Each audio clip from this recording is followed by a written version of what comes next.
A legendary leader of the civil rights movement died today after spending most of her 98 years battling for the empowerment of women and African Americans. Dorothy Height was awarded a Congressional Gold Medal, and over her long life she had the ear of U.S. presidents from Dwight Eisenhower to Barack Obama. NPR's Allison Keyes has this remembrance.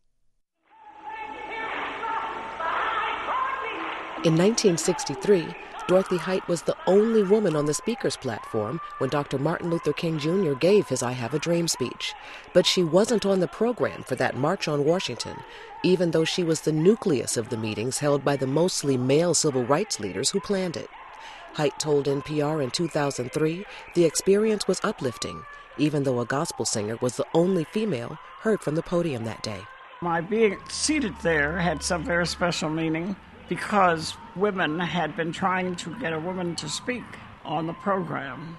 But we were always met by the planners with the idea that women were represented in all of the different groups, in the churches, in the synagogues, in the unions, organizations, and the like. And so the only voice we heard of a woman was that of Mahalia Jackson. Height said women in the movement met the next day to discuss ways to deal with the issues of racism and sexism. All of it was towards saying, how can we bring all the people who need to understand the role that women have played, but also the predicament women face, and especially we who are women of color, where we have both sex and racial discrimination as a characteristic of our lives. By the 1960s, Height had already been focused on equality and fairness for more than 30 years, and she had dedicated her life to those battles. Dorothy Irene Height was born in Richmond, Virginia on March 24, 1912, and grew up in Rankin, Pennsylvania. In high school, she won a scholarship to Barnard College after winning a national oratorical contest, but she arrived after the school had already admitted the 2 blacks it accepted per year at the time. Instead, Height earned her bachelor and master's degrees at New York University in 4 years and did postgraduate studies in social work.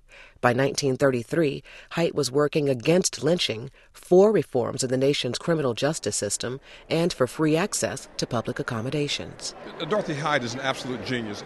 Harvard professor Charles Ogletree paused to consider the legacy of a woman he calls a shero. Height is perhaps best known for her work with the National Council of Negro Women, which is based in Washington, D.C. Everything that we do today is influenced by her sacrifices decades ago.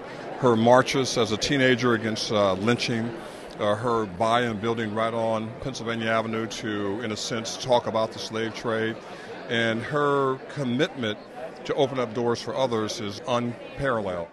The group's headquarters stands steps from where slaves were once traded in the shadow of the U.S. Capitol.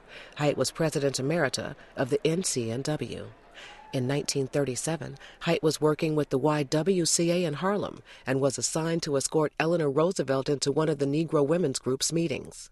NCNW founder Mary McLeod Bethune noticed Height and asked the young woman to join the organization's quest for women's rights, for full equal employment, pay, and education. In addition to Height's 33 years on the National Board of the YWCA and her nearly 40 years with the National Council of Negro Women, Height also served as national president of the African American Service Sorority Delta Sigma Theta from 1947 to 1957.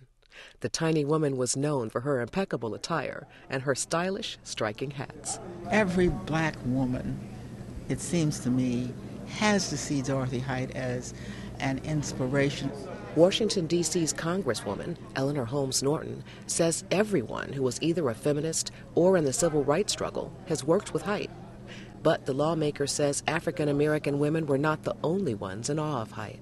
Interestingly, Dorothy Height gets the same kind of hush when she comes into a room full of white women. She was able to engender greater conversations, dialogue, communication between white and black women. Darlene Clark Hine is a professor of history and African American studies at Northwestern University. She says Haight's ability to bridge racial, regional, and class divides between women was very important.